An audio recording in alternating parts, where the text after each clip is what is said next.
right, so thanks for sticking around for the department chair training. I'm going to go ahead and share my screen. So logging in as a department chair is going to look very similar to what you just saw as a candidate. Everyone kind of has the same home landing page. Your name is going to be up here in the top right-hand corner. So very similar to just how we showed for the candidates. If you click on your name up here, it's going to take you, you can see this product help right above sign out. If you click on that, it's going to take you to the product help site. Again, this is where we have all of those articles that kind of show you step-by-step guides on how to do things. We also have the e-learning training. So if you click on the training tab up here and go to e-learning, we have all of those trainings. We do have under the RPT module here, committee manager and committee member specific trainings. These are just like self-paced trainings that you can take. So if you haven't been in Interfolio in a minute, you want to refresh your memory, you can just log on here and take their 20-30 minute trainings, and they'll just kind of basically cover what we're showing today, but just to kind of refresh your memory there. And again, that's accessed by clicking on your name and then product help right above sign out. So here I'm on the kind of home landing page for Interfolio, and this cases tab on the left-hand side, that navigation, that's gonna be what takes you to the list of cases in which you're a department chair, a reviewer, you're involved in that process. So you're gonna see the candidate's name, and then you'll kind of be able to see where they are in the process. So I'm gonna click into the candidate.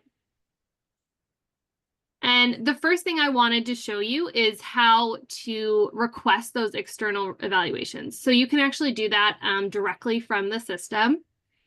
So you'll be able to see here, again, this is the candidate packet. So that's what Christina just showed in the candidate training. These are all the different sections that candidates are going to have to upload as part of their materials. You can see they have that gray locked button because they have been submitted by the candidate and now they've been forwarded through the process. And then if you're a reviewer, underneath that, you're going to see something called internal sections. So these are the sections that are not viewable to the candidate. They're what happens after the candidate has submits and the case is flowing through the case review steps. So some of these, depending on like where you're seeing the case and what step might be blank, you might not have any documents in it yet. It's something that happens later on down the road. But this is also where those external evaluation pieces are.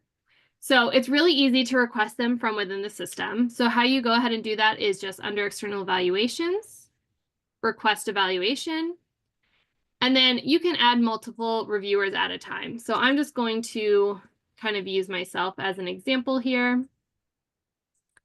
We'll just do Lexi Palma. You can add additional reviewers. So if you needed to submit 4, 5, or 6, you can do that all at once here. And again, it's just first name, last name, email address. This is where you can customize the message. So if you want to send to an external reviewer, I'm just going to say, please review this candidate for tenure, whatever it may be, you can enter the message here, enter the test, the kind of body of the subject. You can preview that email too, so you can see how it's going to look when it sends to them. It'll have whatever body text you put there.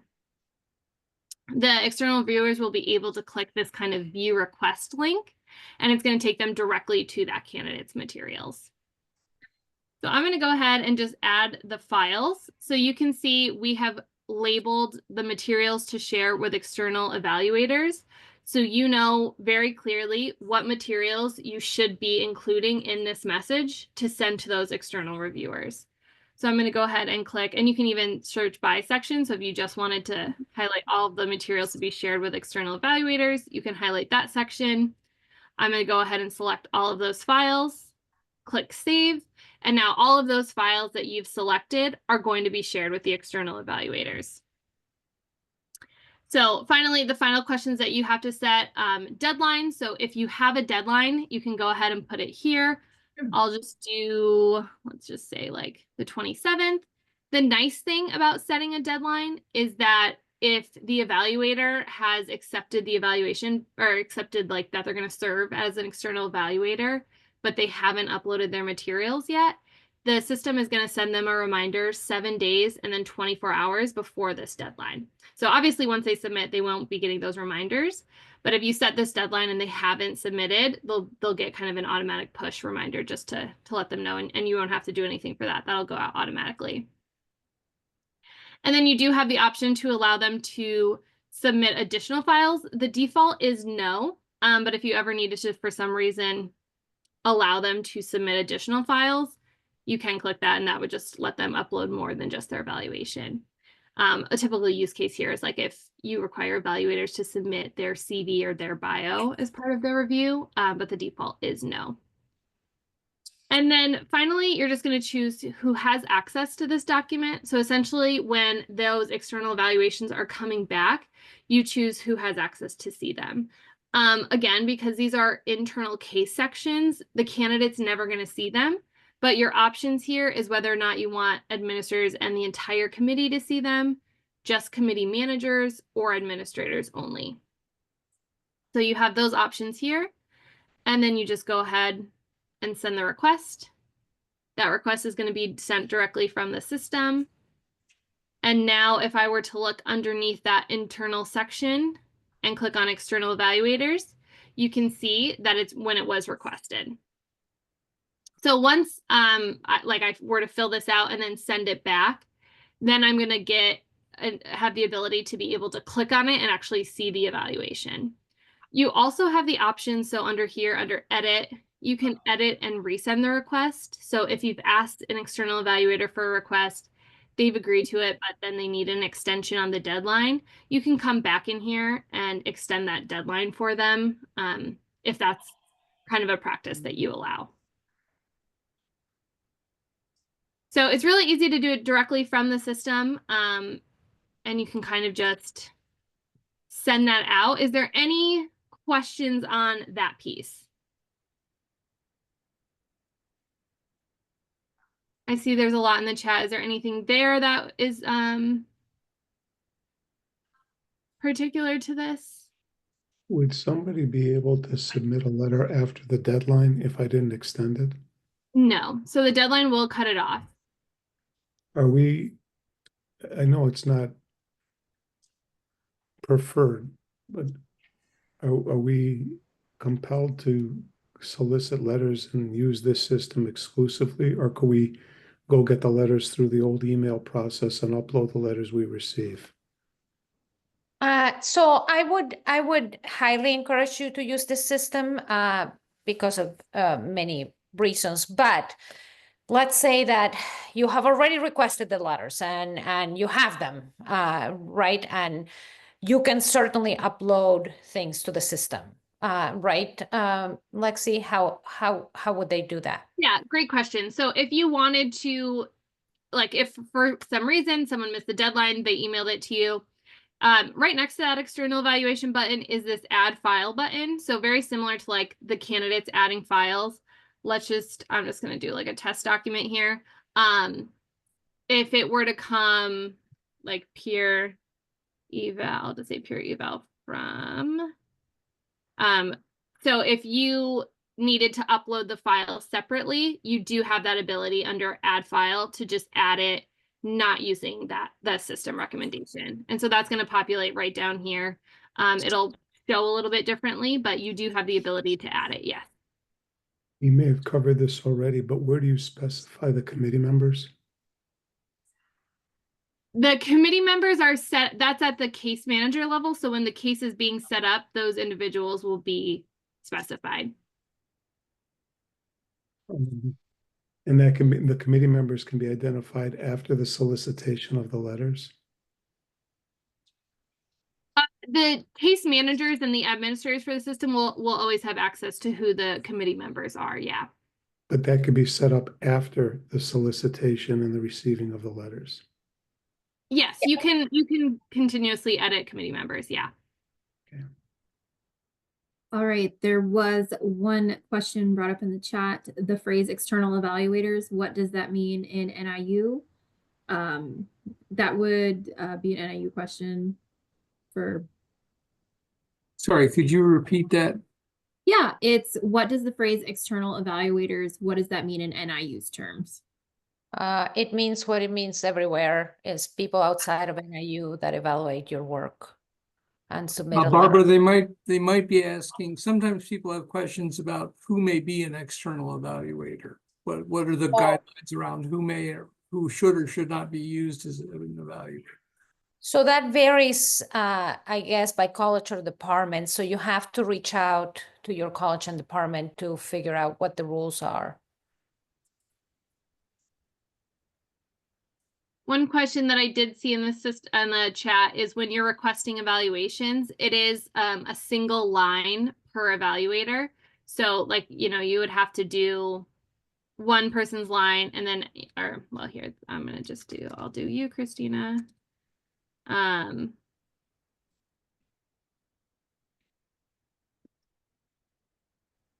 you have to do one, and then to add another one, you have to add it on a separate line.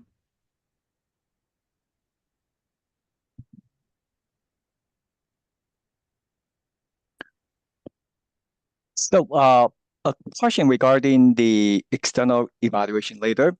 And for my department, it is a two-steps process. The first is invitation. The second is providing, once the evaluator accepted, then we provide the relevant information. Does the system allow us to do that, or we have to do the invitation manually? So this process in the system is kind of like one step. It's providing the files and like the invitation. There are some institutions that choose, just to keep it more personal, to like send an email outside of the system beforehand, touching base with that external evaluator. NIU, I don't know if you want to weigh in on that as far as like if you want to use that practice where you're gonna reach out first outside, or how you want to do that. Yeah. So wait, I don't think the two steps are necessary here. The system does both steps. So when you put everything in, the evaluator is going to get the message that you write from you, asking them to be an evaluator. And if they accept, then they'll see all the materials there that you selected for them. So it's kind of the two steps are built into the system. So you don't need to worry about it. Yeah. Got it. And I also asked a question regarding the reminder. It says that a week and then 24 hours after. Would it be possible that, because typically we send it out reminder a month beforehand, and 1 week that's close to the beginning of the semester, and sometimes the evaluator won't have time. So we always want to provide reminder early on. Yeah, unfortunately, the reminders are hard-coded in the system. So obviously, they'll get an initial request when you send that out. But the timing, as far as the reminders, it is hard-coded to 1 week and 24. Okay, all right. Wait, We'll do a manual one. One option you have is you can send a reminder a month before to all your evaluators. Yeah, and you would be able to see in the system here, like, it would be accepted, like if someone has already filled it out. So you would have a list here and you'd be able to see at a glance, like who has already done it and who you need to email still. Yeah, it's good to know to see what system can do and what additional personal touch can be added to this process. Thank you. Yeah. And a question, they can email directly from the system, yes? The evaluators? You can't, no, so you can you can email people from NIU directly in the system, like one-off email. I see. But for external evaluators, it's only the initial request. You can't like continuously email them from within the system. That's a good question. What that looks like. Yeah. Yep. So so when you're emailing them within the system, Christina, sorry, I'm going to use you a lot today. You'll be having a lot of requests for evaluations here. And if I can spell your name. So you can preview the email when it sends. So I'm going to just do test and I'll just write test. You can preview the email. So they're going to get an email that looks like this. And they're going to be able to take this link. It's going to take them directly to the files that you're sharing with them. And then this will also have the email here, or, the whatever message you type in the body. I just typed test. You can also edit the reply to. So you can, it's going to default with your email address, who's ever sending it. So right now I'm under this like test committee manager account. That's why it's defaulting to this. It's going to default to who's ever sending the email. So you can also edit this here, and then you can see that in the preview. It's going to say, if you have any questions, please contact whatever email you choose to put there. And then finally, one other thing I just want to point out, and I can drop this in the chat quick as well. We do have a really helpful product help article exactly on the step-by-step process of requesting external evaluators. So this might be one that you want to bookmark here, but it really just has everything that I kind of went through. And you can see, you know, a lot of the questions and what things mean in this help article. So I just dropped it in the chat, but if you have any other questions, you can kind of, this might be able to help as well, and just a great thing to reference as you're doing that. Another question that I have is that we usually require specific language in our external review letter. So in the event that the evaluator did not provide a statement, can we ask them to resubmit? Do they have a capability to resubmit? Yeah, I would recommend first, obviously, just putting that in the body in the body of the message here. Yeah. Yes. Yeah. And then, yes, definitely. And then you can edit and resend the request. So under these options here, if I wanted to edit and resend the request, I would have that ability, and I can type here like, please be sure to include X, Y, and Z. Okay. So we cannot just send a regular email, ask them to resubmit. We have to reinitiate the resent request. Yes, because if they've already submitted, they won't be able to do something new. Yeah. Okay. Thank you. Yeah. Can they use that resubmit request to send the reminder a month before? Yeah, That's a good one. you could. Okay. So yeah, so you can use that to just remind them a month before. Thank you. Lexi, can you point out where or how a chair would be able to see who has responded in terms of the external evaluators that have been requested? Yeah, Christina, do you have a minute to? Yeah, no, I've got it up. Let me share my screen real quick. So we did have a question about the external evaluators and accepting and declining. So once they get that email, this is the screen that will pop up for that external evaluator. They don't see any of the materials because that was a part of the question as well. You can either accept the submission or decline it. So I will accept that submission. And then now I have the option to submit items as well. Yeah, I did not share any. When I was doing the test, I didn't share any files with her, so that's why she can't see them. Christina, can you just upload a test file there really quick, and I can just show what that looks like? Can I ask a quick question before you move any further along? Yeah. That message that they get doesn't tell them who it's for? It does. Just says, okay. It does. When I sent this to Christina, I was just doing it fast, so I didn't add any files in there. So that's why she didn't have any files. But when you are adding the files, it's gonna say that information. Okay, perfect. Thank you so much. Yeah, no, and I was just going quick, so I didn't add any when I sent that second one. And then as soon as she submits, I can just kind of show you what that looks like. Can I ask a question mostly for Barbara, probably? So the way that we do is that typically we contact external evaluators much earlier before the candidates have finalized their portfolio. Correct. Just to make sure that, we have the X number of evaluators. Yes, you can right? still do that, Tariq. Right. You have to tell your candidates to submit that particular section of materials to submit to external evaluators Right. by a But certain deadline. Yeah, I have a follow-up. I mean, that was the preface. Yeah.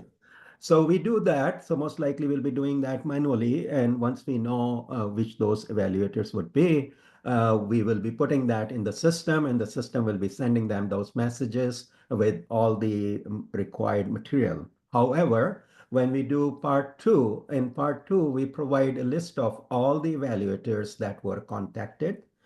Either they, provided their You don't need letters. So You don't need to do that anymore because it's in the Okay. system, Tariq. Okay. It's all captured in the system, so no need to do that anymore. So those people who have declined earlier outside of the system do not need to be reported? Oh, you could upload. How would we do that, Lexi? Yeah, I mean, that would be an argument for keeping it all in the system because so if you can Right, but we might have people that have already requested letters. So that might not be possible right now. Maybe for next year, we can force people to do it. But this year, we're gonna have some people that already requested letters outside.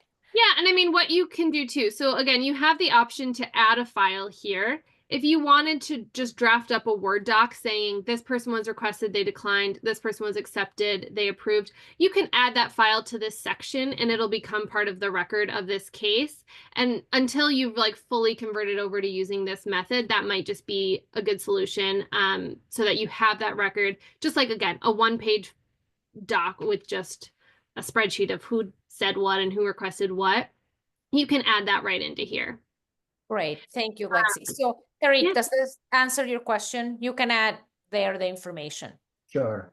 I think just to make it more standard, perhaps we should have whatever's the title of that document so that the committee knows that you have to look at that particular.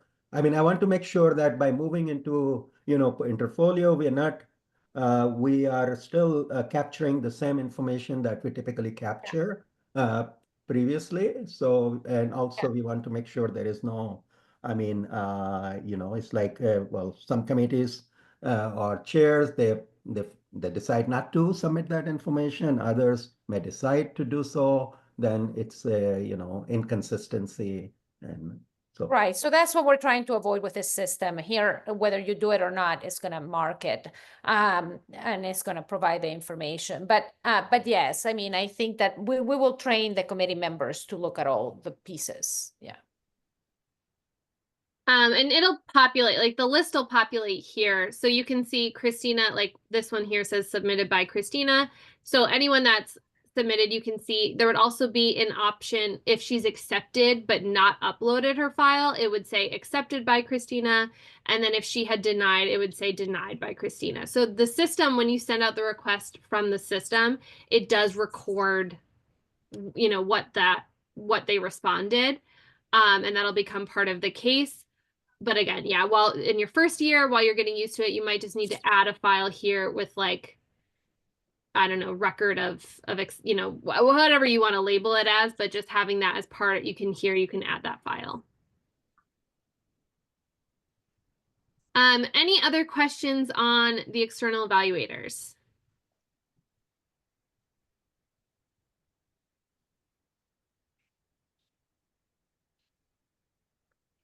Okay, so that section is again here under external evaluations. So one thing I want to show you now is how to read the case, how to review the materials. So as a reviewer, you're going to have this blue read case button here. And if I were to click on that, it's going to take me into the case reader section. So this is where you're going to see, and there's going to be kind of a table of contents on the side here. This is that form, the application form that Christina showed as the candidate that candidates are going to have to fill out. So you're going to be able to see their responses here. And then you can just kind of toggle through the different materials. So this is their CV, summary of accomplishments. Obviously, I've just uploaded text documents for this scenario, but you can kind of just upload here and see all of the different pieces that they've submitted. We do also have an annotation function. So if you need to, if you're reviewing a case and you want to bookmark something to review this later, you can leave these annotations for yourself. And those are just like personal sticky notes on the case. The nice function about them is that if you were to click over here to annotations, you're going to be able to see all of your kind of sticky notes here, and you'll be able to go back and reference them. So if it's something you want to review later, you can do that. If you need to take your notes as you were reviewing the case to a meeting or something like that, you can also export these annotations as a PDF. So you can take those notes with you if you were, again, to go to a meeting where you're talking about the candidates, anything like that. So that's the annotation function. Again, administrators can't see it, candidates can't see it. They're just like personal sticky notes for yourself.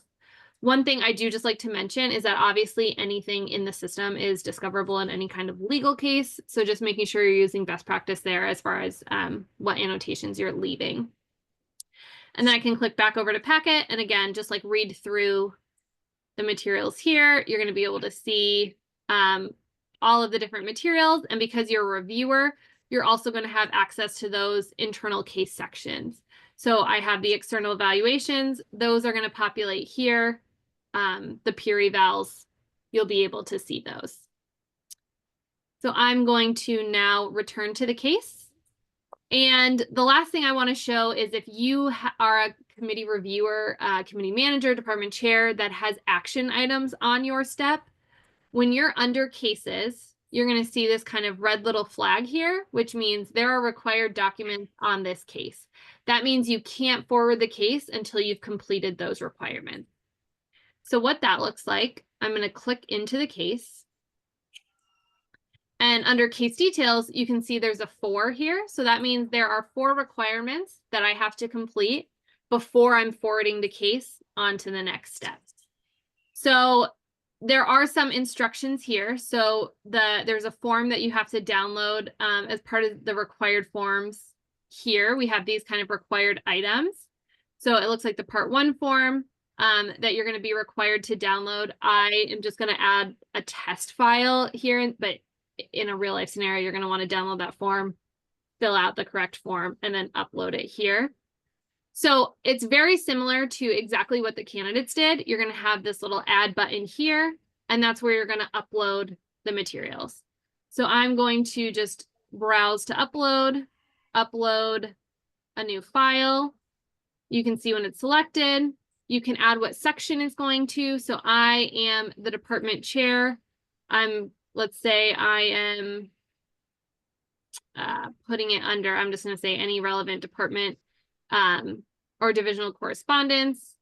Click add. And you can see that 4 is going to drop down to a 3 because I've fulfilled the requirement and it's going to be marked complete. So same thing here. Once the decisions by department have been reached, the candidate is to be notified. Please attach a copy of the notification that went to the candidate. So again, I'm just going to upload a test file. Obviously, in a real life scenario, you're going to add exactly what they're asking for. I'm just going to put department or divisional correspondence. Again, you'd put it in the right corresponding section. That is going to drop the requirement down from a 2 to a 4. So we've completed the 2 file uploads. And then the other thing you have to do on this step is fill out 2 different forms. So as a committee manager, you're going to see it listed here 4 times. 4 times. As a committee manager, you're going to be able to see if, for example, on this step, the whole committee had to respond, not just you. You would be able to see all of the different people that are required to respond and what their status is, whether or not they've responded. Right now, we just have it set up so that this committee manager needs to respond. So that's why you're only seeing 1 person, but otherwise you would see unsubmitted and submitted for every person who was required to submit that form. So if I were to go to fill out form, it's just going to ask, in this example, like the number of votes. I'm just going to put in kind of test numbers here. You can save your responses, or you can choose, if you wanted to just fill that out, you can see it didn't drop from a 2 to a 1 because I just saved those. I didn't submit that form. So same thing to candidates. You can save, but once you submit, you're going to get this pop-up letting you know that it's going to make your responses available for appropriate members to review. You will be able to change or edit your responses while the case is at the current step. Once it moves on, you're no longer going to be able to edit the form. So I'm going to click yes and have it submitted. Now you're going to see it's dropped down to a 1. So same thing, this part 2 form, again, I can look at the respondents. If there was anyone else that needed to respond, I would see as the committee manager who had responded and who hadn't. I'm going to fill out the form here. And I'm just going, obviously you're going to put more in-depth answers. I'm just going to write test. Submit this form. And now you can see that the numbers have gone away next to case details because we have completed all of the requirements at this step. So if I were to go back to cases, that little red flag is gone. You've met all the requirements and you would be able to send the case forward to the next step. I'm not going to do that quite yet in case there are any questions, but I'll just show you what it looks like when you're forwarding it from step to step. So if I were to click forward, you're going to get this pop-up and it's going to tell you exactly who is losing access to the case and who's gaining access to the case. And then you can choose to send an email notification. So I can say, this case is ready for your review. It defaults an email message here, which you can edit if you wanted to edit it. You can get a preview. So you all will get an email when this case moves to a step in which you are the reviewer. So you'll get an email notification letting you know that this case is ready for your review, and you'll be able to log in and see it. So I know that was a lot of information. Any questions?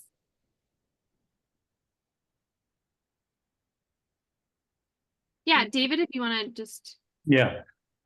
So are the committee members seeing the entirety of the documents that are there, or can myself as the manager of this remove some people from seeing certain documents in the dossier? Yes, so great question. Let me show you here kind of what that looks like. So let's say now we have these uploaded here, this test document. You can edit it, edit settings, and then you can control who has access to it. So if you didn't want the entire committee to see it, only committee managers, you can update that. Because this account is a committee manager, that form is going to stay there, but anyone who's just a committee member is not going to have access to that document anymore. Let me let me use an example, which I think will help make it clear. Sure. In previous years, we have not made the letters available to the personnel committee because our personnel committee is the entirety of our faculty. So who gets to see the letters? The department chair and the head of the personnel committee. Yeah, you can do that. That's what Lexi was trying to explain, how to do that. That would be the committee manager. Mm-hmm. Yeah, Okay. So same thing. You can edit settings and then change it to committee managers. And then that way the entire committee does not have access. Got it. Okay, thank you. I did see a question in the chat as far as creating cases. I don't want to get into that today here because this training is kind of centered on the department chair experience and what that looks like. Under your NIU help page for Interfolio, we do have the recording of the case manager training that you can go back and watch. That's the training where we kind of focused on creating cases and what that process looks like. In most cases, I believe department chairs are not going to be responsible for that. So just to keep it on topic, I'm going to refer you back to this training if you want to watch anything on how to create cases.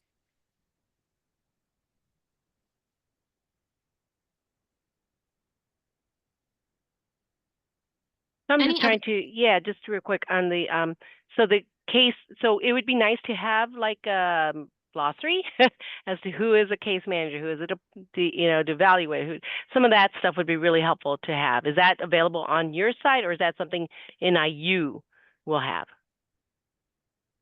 So those are the people that normally do those things, Ursula. So it varies by college. The colleges sent us a list of who the people who should create the cases are. So, you can ask your associate dean. They I believe sent the list of who those people are in your particular college. And in some cases, it's the office manager of the department. In some cases, it's the administrator in the college office. It varies. So that's why you need to ask in your college who that person is. The committee managers are going to be the chairs of the personnel committee, right? and yourself as chair of the department, you're also a committee manager at a different level, And right? and all that's going to be populated by, like, so, By the office manager, by that case by the manager. person creating the case. Now, you Okay. could have permission to change it, like, let's say that you need to add, the office manager can always change it. So they can Okay. always go in, and if you tell them, this person dropped from the committee and now we have a different person, Right. that they can go in at any time and change who the committee is. Okay. Cool. All right. Good. Thanks. Good to know. Chris, you have your hand up? Yes, Lexi, you may already have this plan that you'll get to this later in the presentation, but I was going to ask you to talk a bit about the reconsideration and appeal, the ability to sort of reroute a case off of the normal protocol because somebody's challenged it, there's been an appeal, there's been a request for reconsideration, etc. Yeah, is that so? Committee managers don't really have access to edit the case review steps on cases. That's kind of a different training. For those scenarios, we would be editing on a case-by-case basis, the kind of steps and adding in additional steps. That's something that managers should be handling. Mm-hmm. Oh, sorry. So I guess the takeaway for department chairs is not their problem. Yeah, I mean, they would need to I would advise that they partner with someone who has access to edit the cases and talk about what that looks like on a case-by-case basis. Good. Yeah.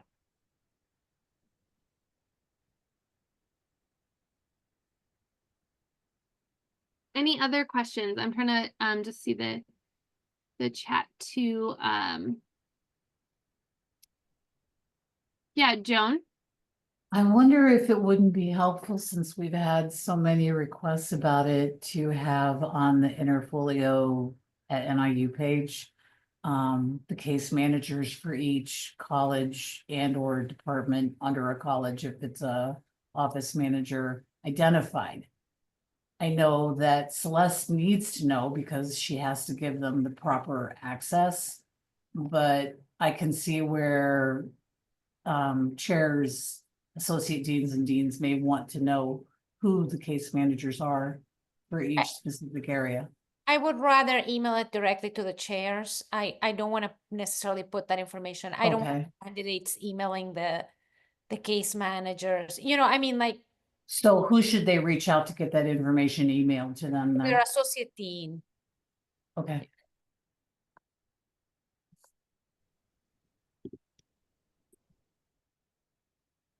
Any other questions?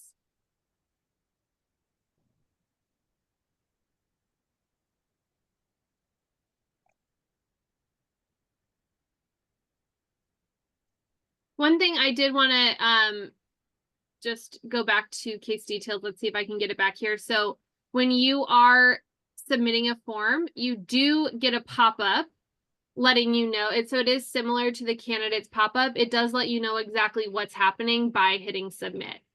So we can't customize what the pop-up is, but you do get a pop-up letting you know that by submitting what actions are happening. And then again, you are able to edit it while it's on the current step.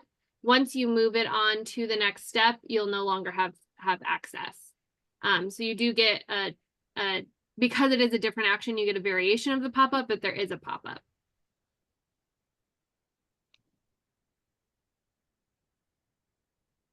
Any other questions?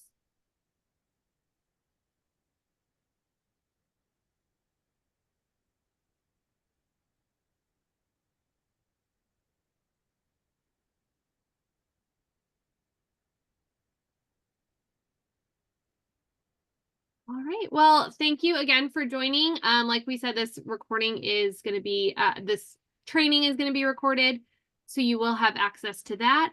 Again, if you have any other further questions, our product help site is super helpful. There's a lot of recordings on there, and things that you can look at to either refresh your memory, see a step-by-step guide on how to do things. And then the NIU team has created a really great resource as far as that Interfolio NIU webpage that also has a ton of great resources on it. So I recommend checking that out. And yeah, thank you. If you have any other questions, let us know.